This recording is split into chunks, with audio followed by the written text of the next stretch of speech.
Today class continuing education. இப்போ நம்மளுடைய continue education லெவல்ஸில் first வந்து ஓப்பன் லேர்னிங் தான் பார்க்க போகிறோம்.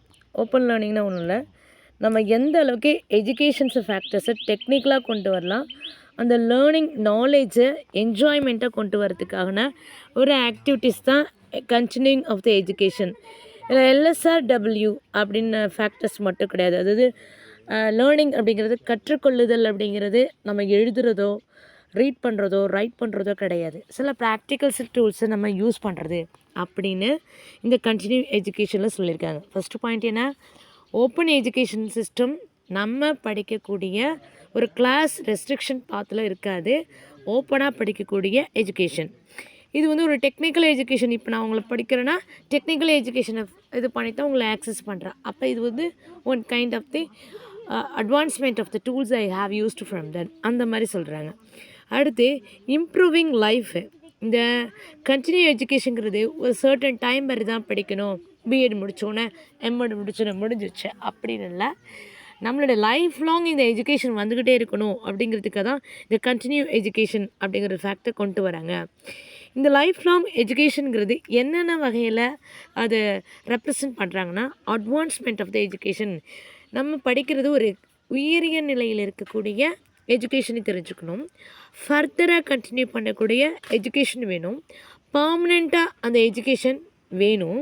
அந்த education recurrent of the education வந்து life long of the education, அதாவது அந்த ரெக்கரண்ட் அப்படின்னு சொல்லுவாங்க. அதாவது அந்த மாதிரியான எஜுகேஷன் நம்ம கரெக்டாக லைஃப் லாங் கொண்டு வரதுக்காக தான் படிக்கிறோம். சரி, அப்படின்னா என்ன, அப்டேட் பண்ணுறோன்னு அர்த்தம். வேலை லெவல் முடிஞ்சிருச்சு. செகண்ட் பாயிண்ட்டை பொறுத்த வரைக்கும் அப்டேட் பண்ணிக்கிட்டே இருக்கோம், இம்ப்ரூவ் பண்ணிக்கிட்டே இருக்கோம். ஸ்கில் எபிலிட்டியை நம்ம அந்த phenomenon of the better of the learning அதில் வகைப்படுத்துகிறாங்க. இது கண்டினியூ ஆஃப் த எஜுகேஷனில் என்ன கேட்டகரிஸ்னால், டிஸ்கண்டினியூஸ்லி இருக்குல்லே என்இபிசியில் கூட நேஷ்னல் எஜுகேஷன் பாலிசி 1986 என்ன சொல்லுதுன்னா, opportunities to provide for the all levels. அது எல்லா லெவல்ஸ்லேயும் ஒரு லிட்ரேட் ஆஃப் த பீப்புளை க்ரியேட் பண்ணணும், ஒரு இன்னோவேட்டிவாக திங்க் பண்ணணும். அதாவது படித்து வாமிட் எடுக்கிற சென்ஸ் கிடையாது, படித்த கான்செப்டை நம்ம எப்படி உள்வாங்கி அதை எப்படி பொருளுணர்ந்து அதை வந்து நம்ம கிரிட்டிக்கல் திங்கிங் பண்ணணும் அப்படிங்கிறத எல்லா எஜுகேஷனும் இருக்கணும். அந்த ஓப்பன் திங்கிங் இன்னும் ஃப்ரீ மைண்டடாக இருக்கணும். ஏன்னா லிபரலால் ஃப்ரீடம் தான் நம்ம முன்னாடி பார்த்தோம், இப்போ அந்த எஜுகேஷன் கண்டினியூவாக வந்துட்டுருக்கணும் அப்படிங்கிற ஆஸ்பெக்டில் சொல்லிகிட்ருக்காங்க. அப்போ என்ன அர்த்தம், டிஸ்டன்ஸ் லேர்னிங் இதுக்கு யூஸ் ஆகும், ஃப்ரீ லேர்னர்ஸ் அப்படிங்கிற 4 பாயிண்ட்ஸு. அடுத்து ஓப்பன் லேர்னிங் சிஸ்டத்தை பொறுத்த வரைக்கும் age, time, place, time, what ever may be the condition without any other restriction எதுவுமே கிடையாது, நம்ம ஃப்ரீயாக படிக்கலாம். இதோட ஸ்கீம் என்ன அப்படின்னா, ஏன், எதுக்கு, எங்கே படிக்கிறோம் அப்படிங்கிறதும் கேள்வி கிடையாது. So home based of the எஜுகேஷனும் இருக்கும், new methods of the education, நிறையா டெக்னிக்கல் மெத்தட்ஸ் நம்ம யூஸ் பண்ணி படிக்கலாம். சரி, இந்த கோர்ஸ் இருக்கு இல்லையா, இதனுடைய கோர்ஸஸ் எது, ஓப்பன் லேர்னிங் சிஸ்டத்துடைய கோர்ஸ் எது பேஸ்டாக இருக்குன்னா, அதனுடைய quality based, locations is not based, எந்த ஃபார்மாலிட்டிஸும் கிடையாது, எந்த எமர்ஜிங் நீட்ஸும் கிடையாது, நம்மளுடைய கன்வீனியன்ட்டுக்காக இருக்கும். இது informal education of the systems. சரி, இன்ஸ்ட்ரக்ஷன் பை தி டீச்சர் அப்படிங்கிறவங்க லோ கான்செப்ட் தான். இங்கே டீச்சர்ஸுங்கிறவங்க கிளாஸை கொடுத்துட்டு போயிட்டே இருப்பாங்க, we are not interacting to each other அப்படின்னு சொல்கிறாங்க. Sometime ask of the questions கேட்கலாம், அவ்வளோதான். ஃப்ரீடம் டு லேர்ன், ஃப்ரீடம்ங்கிறது லேர்ன் பண்ணலாம். Distance mode by the education of the learning இருக்குது. நெக்ஸ்ட்டு இந்த எஜுகேஷன் என்னென்ன லெவலில் இருக்குன்னா, வொகேஷனல் லெவலில் இருக்குது, டெக்னிக்கல் இருக்குது, அதர் பாயிண்ட் ஆஃப் வியூ நம்ம படிச்சுக்கலாம். அப்புறம் admissions of the flexible with age limit. என்ன தான் சொன்னாலும் ஒரு டேரெக்டாக போய் படிக்கிறதுங்கிறது ஒரு எஃபெக்டிவ்னஸ் தான், ஏன்னா அங்கே ப்ராக்டிக்கல் நாலேஜ் நமக்கு கிடைக்கும். இது வந்து ஆர்ட்ஸ் வொகேஷனுக்கு இட்ஸ் பெஸ்ட் ஒன்.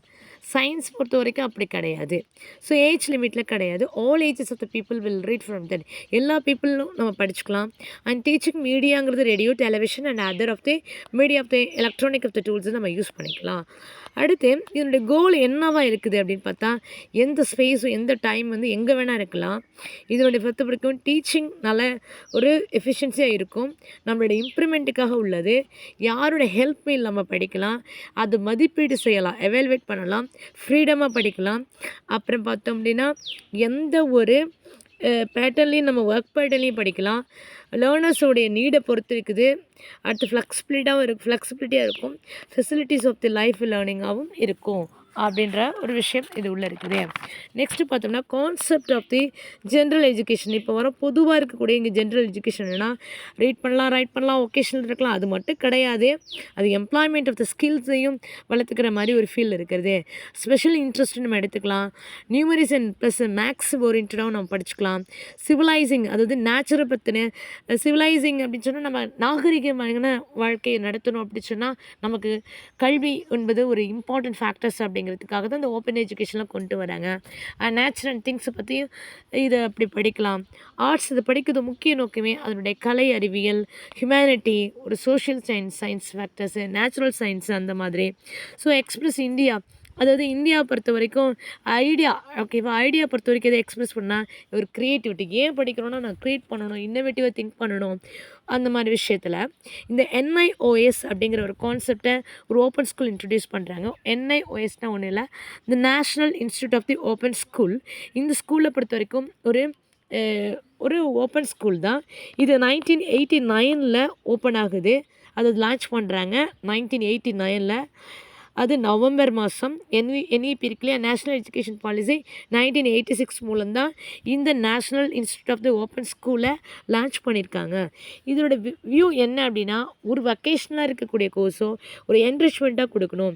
இதனோட மிஷன்னா அதனுடைய ஸ்கீமை பற்றி எங்கெல்லாம் போகுதோ அந்த கண்டிஷன்ஸ் எப்படின்னா வீக்கராக இருக்கிற பீப்புள் படிக்கிறாங்க இல்லையா, அவங்களும் லிட்ரேட்டாக ஆகணும், அவங்களும் தன்னுடைய நாலேஜை யூஸ் பண்ணணும் அப்படிங்கிற விஷயந்தான். இல்லை நிறைய டெக்னிக்கல் எஜுகேஷன் யூஸ் பண்ணியிருக்காங்க. Knowledge of the specific of the trading use பண்ணிக்கலாம். எல்லா லெவல்ஸ்லையும் படிக்கலாம். அடுத்து பார்த்தோம்னா இந்த இந்திரா காந்தி ஓப்பன் யூனிவர்சிட்டிலையும் இந்த வொக்கேஷ்னல் டெக்னிக்கலாகவும் சொல்லிக் கொடுக்குறாங்க. இது ஒரு ஓப்பன் ஸ்கூல், ஓப்பன் யூனிவர்சிட்டி தான். ஜன் சிக்ஷன் சான்சன் அப்படிங்கிற ஸ்கீம் இருக்குது. இந்த ஸ்கீம் பொறுத்த வரைக்கும் 1967 க்ரியேட் பண்ணாங்க. இந்த ஜன் சிக்ஷன் சான்சன் அப்படின்னா என்னென்னா அது வந்து யார் லான்ச் பண்ணாங்கன்னா ஷர்மிக் வித்யாபீத், ஓகேவா, வித்யாபீத் அப்படிங்கிறவங்க தான் இவங்களை இன்ட்ரடியூஸ் பண்ணாங்க 1967. இதனுடைய ஸ்கீம் என்ன அப்படின்னா எல்லா ஃபார்மல் லெவல்ஸ்லேயும் இருக்கக்கூடிய ஸ்டூடெண்ட்ஸ்க்கு, ஸ்டாஃப்க்கு, அதாவது ஸ்டாஃப் இங்கே வர மாட்டாங்க, அது any time of the part time work பண்ணாங்கன்னா அவங்களுக்கு, ஓப்பனில் படிக்கிறவங்க எல்லாங்களுக்கும் இஃபெக்டிவாக கொடுக்கணும் அப்படிங்கிற மேனர் தான் இருந்துச்சு. இது 1988 இதை ஒரு கவர் பண்ணாங்க, ஒரு டிஃப்ரெண்ட் டிஸ்ட்ரிக்டில் கவர் பண்ணாங்க. எதுனா ஜன் சிக்ஷன் சான்சன் அப்படிங்கிறது ஓப்பன் ஸ்கூல் ஆர் ஓப்பன் யூனிவர்சிட்டிக்காக க்ரியேட் பண்ண விஷயம்.